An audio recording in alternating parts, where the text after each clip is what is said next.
As professional plumbers, we clear stubborn drain clogs almost every day.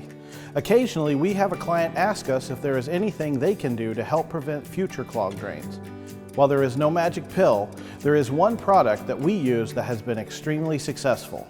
This liquid enzyme drain treatment product contains fast-acting grease and digesting bacteria and biodegradable safe soil and grease removers to eliminate drain line buildup. Let me show you how to apply it to your drain.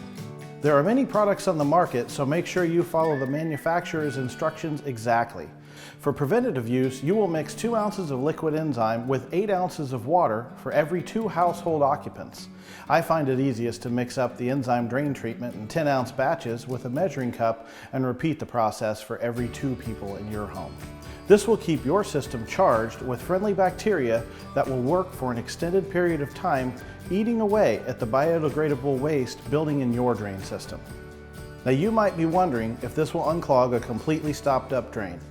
Technically it could, but it would take a long time, and that is not the main purpose of its use. There are instructions with most liquid enzyme treatment products for how to mix up a batch and how to apply it where you have a slow drain. However, we find that it is most effective used on a regular basis as a preventive measure. Treating your drains with a quality liquid enzyme on a regular basis is a highly effective way to keep them flowing freely. I'm Andy with Andy's Pipe Dream Plumbing, Heating, and Cooling. Give us a call or schedule your appointment online at andyspipedream.com.